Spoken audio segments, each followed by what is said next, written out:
इसके पिछले वीडियो में हम लोगों ने लेवल्स ऑफ टीचिंग के तीनों लेवल्स आपको बताए। अब स्मृति स्तर, मेमोरी लेवल, अंडरस्टैंडिंग लेवल और रिफ्लेक्टिव लेवल, ठीक है ना।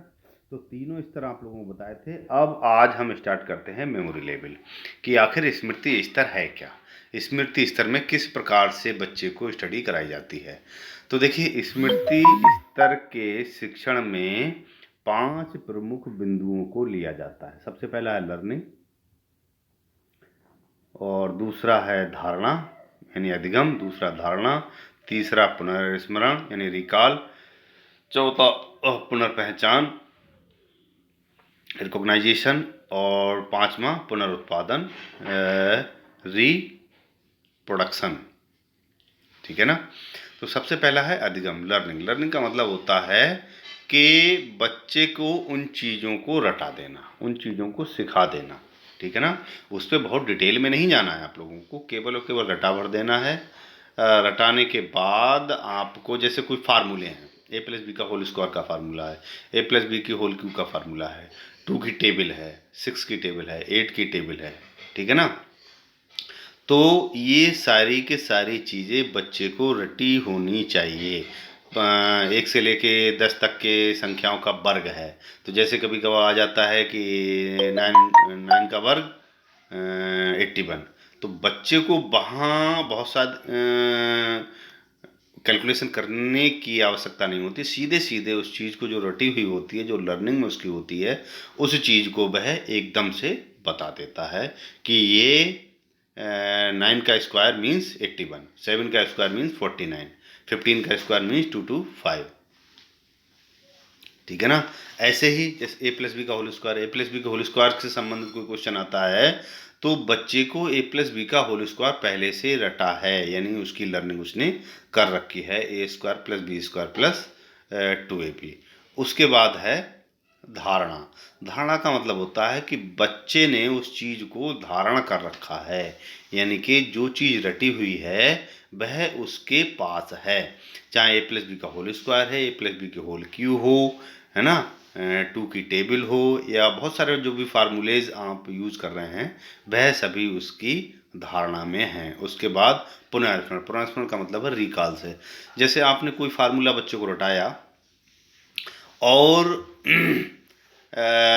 कुछ समय बाद आपने उससे संबंधित कोई क्वेश्चन कराया, अगर बाई चांस बच्चा उस फार्मूले को भूल रहा है, तुरंत नहीं याद कर पा रहा, जैसे आपने कहा कि 8 का वर्ग, 8 का स्क्वायर, तो बच्चा ने रटा तो है लेकिन उस समय तुरंत नहीं बता पा रहा है, तो मीन्स अपने माइंड को मेकअप करके, थोड़ा माइंड पे प्रेशर करके वह 8 × 8 यानी 8 का वर्ग 64 बता दे, रिकॉल उसको कर ले, तो होता है वह उसका रिकॉल करना। ये सब स्मृति स्तर के ही कंपोनेंट्स हैं या टीचिंग के स्टेप्स हैं स्मृति स्तर के। उसके बाद पुनर्पहचान। पुनर्पहचान का मतलब है जैसे कुछ संख्याएं लिखी हुई हैं, उन संख्याओं में 15 में 225 है ना, तो वहाँ 225, 125, 625, 425 लिखा हुआ है, तो बच्चा उसको रिकॉग्नाइजेशन कर सके, पुनर्पहचान कर सके कि 15 और 15 का जो वर्ग होता है वह ये होता है। पुनरुत्पादन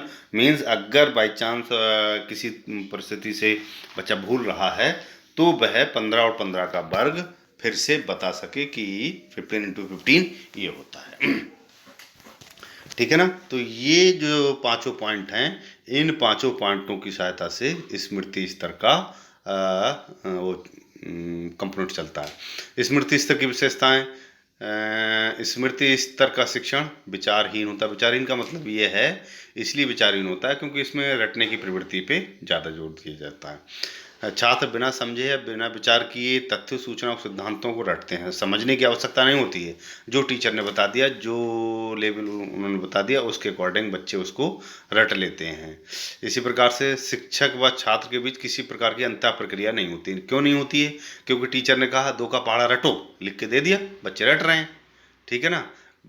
टीचर ने कहा 1 से लेकर 10 तक की संख्याओं के वर्ग रटो, तो बच्चे उसको रट रहे हैं। उसी प्रकार से छात्र को कार्य करने की स्वतंत्रता नहीं होती। स्वतंत्रता इसलिए नहीं होती है क्योंकि जो टीचर ने बताया है कि 2 का पहाड़ा आपको रटना है तो 2 का ही रटना है। स्वतंत्रता ये नहीं है कि आप 3 का रटने लगो या किसी और संख्या को रटने लगो। अगर a+b का होल स्क्वायर बताया तो a+b का होल स्क्वायर ही आपको रटना है। ठीक है ना। कक्षा का वातावरण नीरस रहता है क्योंकि रटने की प्रवृत्ति पे जोर दिया जाता है, कुछ सोचने समझने की प्रवृत्ति को नहीं दिया जाता, इसलिए इसका वातावरण नीरस रहता है। स्मृति स्तर के शिक्षण में सूझबूझ का अभाव होता है ना। कोई भी काम आप अपनी सूझबूझ से नहीं कर सकते, जो टीचर ने बता दिया है उसके अकॉर्डिंग ही आप वर्क करेंगे। छात्र कठोर अनुशासन में रहे। कठोर अनुशासन में क्यों रहते हैं कि टीचर ने कहा कि 1 से 10 तक के संख्याओं के वर्ग आपको रटना है, तो बच्चे को रटना है। ठीक है ना। ये होता है कठोर अनुशासन। कुछ समय पश्चात टीचर से पूछ सकते हैं कि इसके जो वर्ग थे वो 10 का वर्ग कितना था, 8 का वर्ग कितना था, और अगर बच्चा नहीं बताता है तो फिर टीचर उसको पनिश भी कर सकते हैं। तो ये सभी जो वो हैं करेक्टरिस्टिक्स हैं, करेक्टरिस्टिक्स ऑफ मेमोरी लेवल की, स्मृति स्तर की ये विशेषताएं हैं। अब आता है जो मेन है हार्वर्ड स्तर के शिक्षण का प्रतिमान, यानी Harvard's model for memory level teaching. German के प्रसिद्ध शिक्षा शास्त्री तथा दार्शनिक जॉन फ्रेडरिक हार्वर्ड को स्मृति स्तर के शिक्षण प्रतिमान का प्रवर्तक माना जाता है। स्मृति स्तर के शिक्षण प्रतिमान का वर्णन निम्न सोपानों में किया गया है। पहला फोकस यानी उद्देश्य, दूसरा संरचना यानी सिंटैक्स, तीसरा सामाजिक प्रणाली यानी सोशल सिस्टम, चौथा मूल्यांकन प्रणाली यानी सपोर्ट सिस्टम। तो सबसे पहला है उद्देश्य यानी फोकस। फोकस में जो है कि बच्चे को किसी एक विषय वस्तु के पर फोकस कराया जाता है। जैसे a+b का होल स्क्वायर आपने रटाया बच्चे को, तो आपने केवल और केवल एक ही विषय वस्तु पर फोकस कराया कि a+b का होल स्क्वायर क्या होता है। ना a-b की तरफ गए आप, ना a+b के होल क्यू की तरफ को गए, है ना, ना a-a की होल की तरफ गए। जो भी कंटेंट आपने बताया केवल और केवल फोकस उसी विषय वस्तु पर किया जाता है, ये होता है फोकस। उसके बाद होती है संरचना, सिंटैक्स। संरचना का मतलब होता है एक स्ट्रक्चर बना लेना, एक स्ट्रक्चर बना के बच्चे को बता देना, और बच्चा जो है उस स्ट्रक्चर के अंतर्गत अपना कार्य करता रहता है। उसके बाद आता है सोशल सिस्टम यानी कि सामाजिक प्रणाली। सामाजिक प्रणाली का मतलब है कि जो कंटेंट हम बच्चे को पढ़ा रहे हैं सामाजिक रूप में उसका कोई यूटिलाइजेशन है, सामाजिक प्रणाली में उसका कोई उपयोग है, क्योंकि मनुष्य एक सामाजिक प्राणी है। अगर उसको समाज से रिलेटेड करके कुछ कंटेंट बताए जाएंगे तो बच्चा ज़्यादा सीखेगा, इसलिए इसको सामाजिक प्रणाली यानी सोशल सिस्टम में का भी एक अभिन्न अंग माना गया है। उसके बाद आता है सोशल सिस्टम के बाद मूल्यांकन प्रणाली यानी कि support system for evolution system.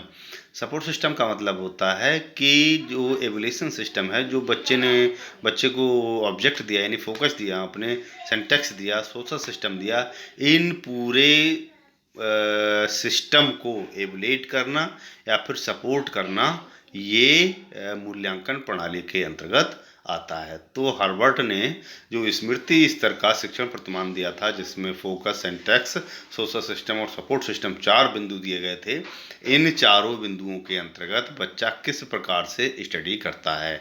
Harvard के अनुसार स्मृति स्तर का शिक्षण उद्देश्य ज्ञानात्मक पक्ष को सबल बनाना, मानसिक तत्वों का प्रशिक्षण, तथ्यों, सूचनाओं तथा सिद्धांतों को रटने पर बल देना, है ना, सीखे हुए तथ्यों को याद करना, उनका प्रत्यास्मरण करना। तो ये जो है 5 प्रमुख हार्वर्ड की पंचपदवी प्रणाली के नाम से प्रसिद्ध है। ये इस प्रकार से है तैयारी, जो सिंटैक्स है, सिंटैक्स जो आपको बताया जा रहा है, तैयारी है, प्रिपरेशन, प्रस्तुतिकरण, प्रेजेंटेशन, स्पष्टीकरण, है ना, तीसरा, और उसके बाद सामान्यीकरण और प्रयोग। तो जब बच्चे को तैयारी प्रिपरेशन कराएंगे यहाँ, फिर उसका प्रिपरेशन कराने के बाद प्रेजेंटेशन करेंगे, प्रेजेंटेशन के बाद तुलना करेंगे या स्पष्टीकरण देंगे, उसके बाद उसमें जनरलाइजेशन करेंगे, ओम भगवान भोलेनाथ जनरलाइजेशन करेंगे, उसके बाद आप उसका प्रयोग करेंगे यानी एप्लीकेशन करेंगे।